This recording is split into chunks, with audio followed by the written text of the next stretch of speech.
Welcome to this video on the electric field due to a line of charge. And once again, we're not using Gauss's law. Now remember, the big picture story is that we're looking at a method to find an expression for the electric field. And in this video, what we're going to do is come up with a set of systematic rules that will help you set up the integral. Because ultimately, as we've seen, we have to use the integral method to figure out what the electric field would be due to a continuous distribution of charge. And these are the three most common line distributions.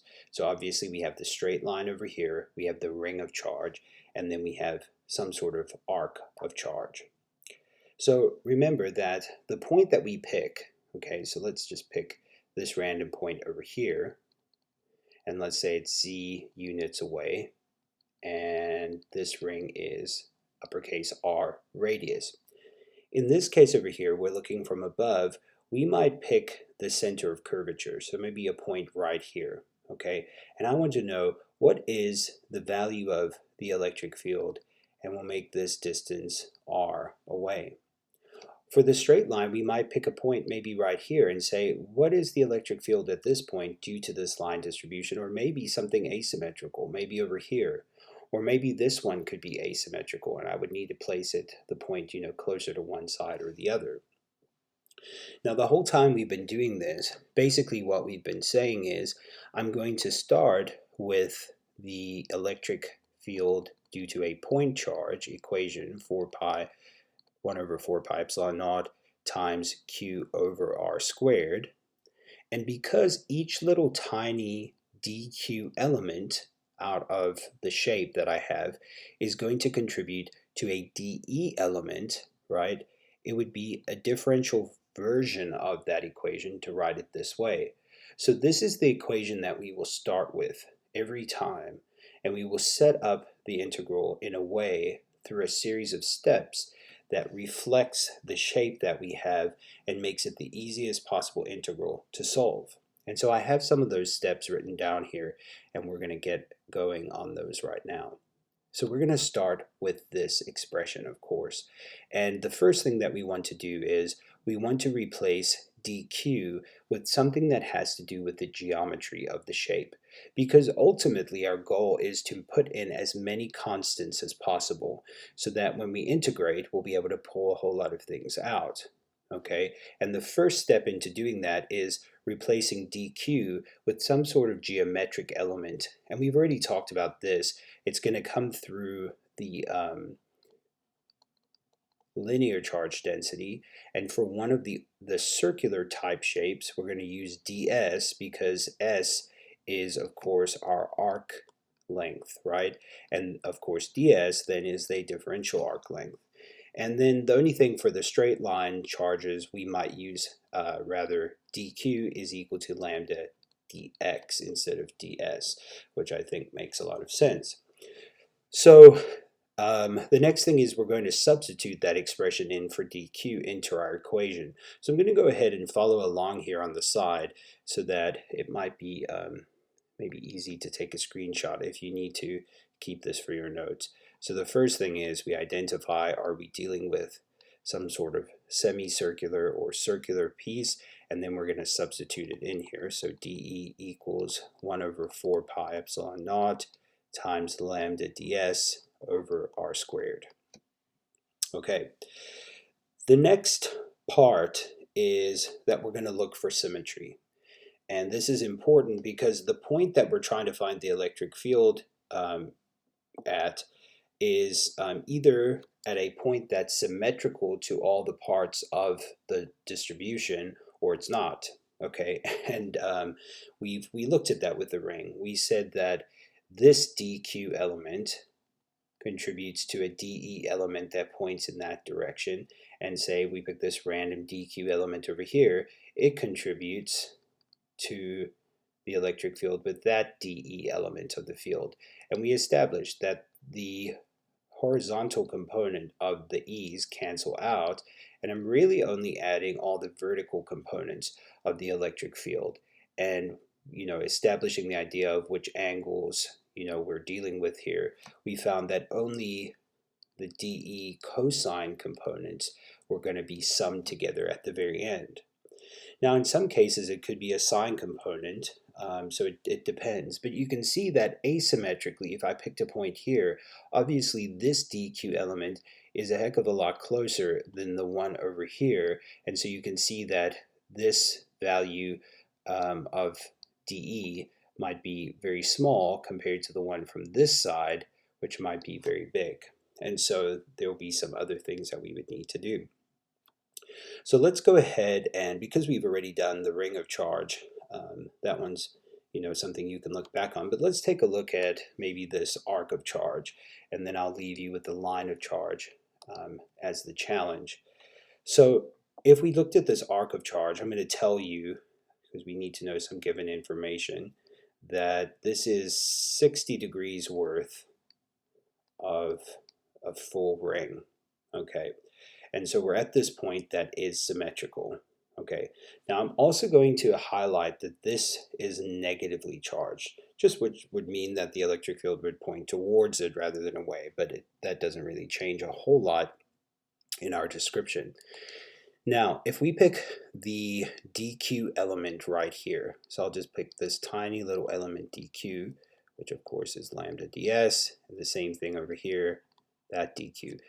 At this point over here, we could call that point P, there is a certain distance r. Now this is great because the distance isn't changing at all.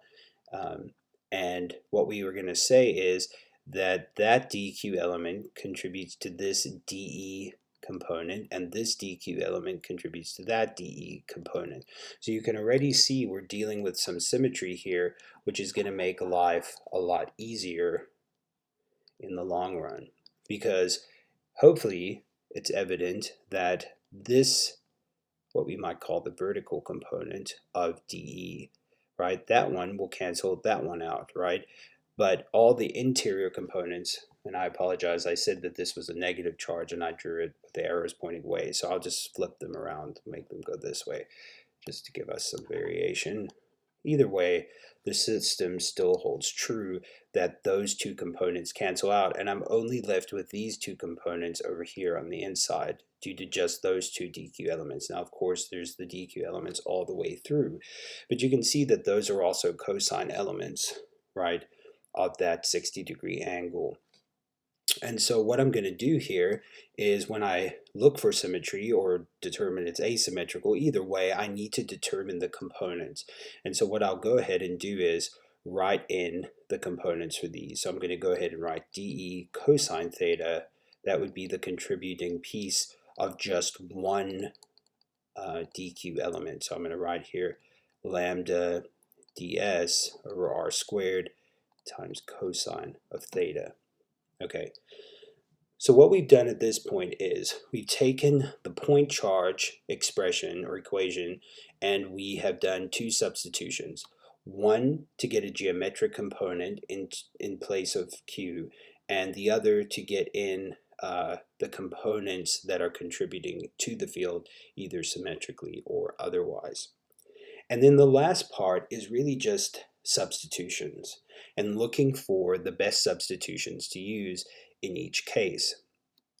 Now, in the expression for the ring of charge, of course, what we were able to do is, and it looked similar to this, I mean, it was basically the same thing at this point before we'd done anything else. What we wanted to do at this point was say, okay, I've got this arc length here, I've got this theta here, I've got this r here, and these things are maybe or maybe not varying. And so instead of writing r, which r, remember, is the distance from the dq element to the point, right? I maybe would rather write r squared plus z squared to the 1/2, right? And that would help me a whole lot in getting this solved.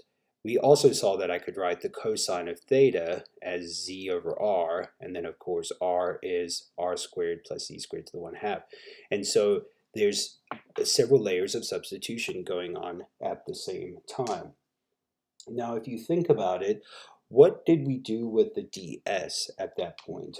Well, the ds was just left the way that it is, right? Because at that point for the ring, you would have gotten rid of a whole bunch of stuff that is all constant now, and you would just really be integrating ds around the whole ring, right? And so if you add up all the little segments, you should end up going from, say, a point where we pick 0 all the way to pi r around the circle. And so then you can set up your integral.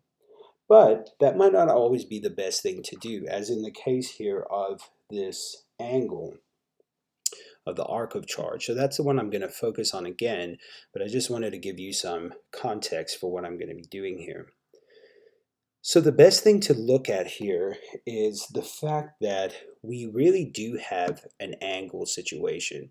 And so it's probably going to be best to integrate from this, say, positive 60 all the way down to negative 60 degrees, or negative 60 to positive 60. So either way you integrate, you'll get the same answer. And what's important about that idea is, because we want to use an angle here, instead of having ds, we would rather have d theta, right? Because we could add up just all those angular amounts. And so what I'm going to do in this circumstance here, because r is actually constant in all these points, right? I'm going to change ds, and then I can also, leave cosine theta the way that it is, because I'll have d theta now. So let's go ahead and do that, okay? This side, once it all sums together, of course, is just going to come out to be e. So we have 1 over 4 pi epsilon naught times lambda, and ds is going to be equal to r d theta. And hopefully you remember that as being the relationship between the angular and the arc displacement of the circle. So I'm going to go ahead and put this together here. R d theta cosine theta, and then of course I can simplify that down, and so I have e equals 1 over 4 pi epsilon naught times lambda over r cosine theta d theta. Okay, and then it's very clear that lambda over 4 pi epsilon naught r, that's all constant, right? So at this point, I guess let me just go ahead and write it this way.